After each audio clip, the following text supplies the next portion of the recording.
In the year 2000, my husband was diagnosed with polycystic kidney and liver disease. The treatments were in excess of $20,000. We did not have the money, we did not have medical insurance. I wrote checks that eventually bounced and was prosecuted for that offense.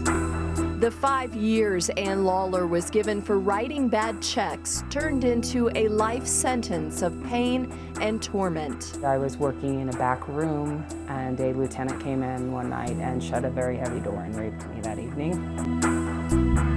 I was told to put everything in writing and report it, and if I chose to report it, I would regret it.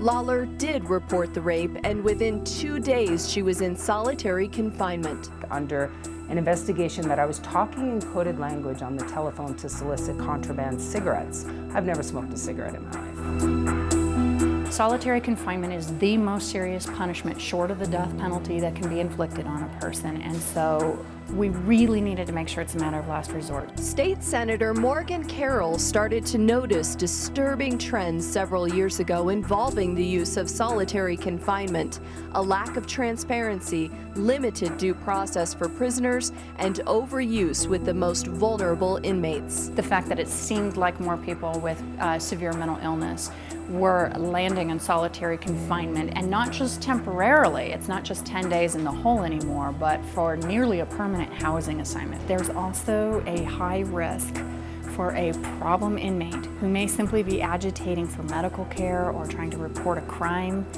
A whistleblower who comes forward is at higher risk than average for being silenced through the mechanism of solitary confinement. Black silence. It's akin to death, really. It's like being buried alive. Lawler spent more than a year in solitary, known as administrative segregation to prison officials, before she was released in 2009. I hadn't realized how bad it had become. I became very dysfunctional. Reality was very difficult for me to discern. When I was released, I had trouble with bright lights, loud noises, acclimating to population. In my mind, there starts to be human rights concerns where if you weren't mentally ill before you went into solitary confinement, you are very likely to be by the time you come out. Senator Carroll took a stand. She sponsored Senate Bill 176, which was signed into law.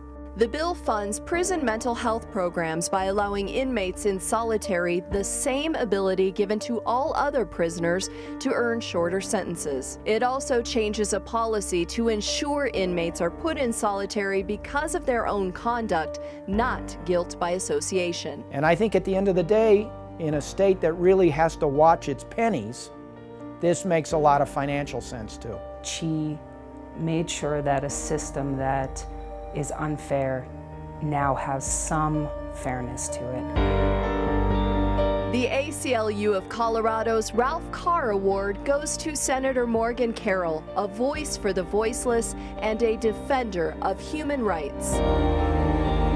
She takes on some very difficult subjects that may not be politically correct, but are right and are just. Receiving this award is one of the most meaningful things that I could possibly receive, frankly, in my career. To be in the company of some of the great people who received this award before, and to have it come from the ACLU, who does such important work for all of us, is really just an incredible honor. The work is far from over. Senator Carroll is keeping a watchful eye on the Department of Corrections to make sure the reforms are implemented and our constitutionally protected rights aren't checked at the prison doors. If at the end of this we don't see the kind of reforms that ultimately err on the side of really protecting people's civil rights, civil liberties, and really giving people good due process, then we'll be back at it with a more aggressive approach. Out of everyone I've ever known in my life, she has had the strongest impact. She's shown me so much that will carry me for the rest of my life, that, you know, you can't just back down, you have to stand up, you have to say, this is not right.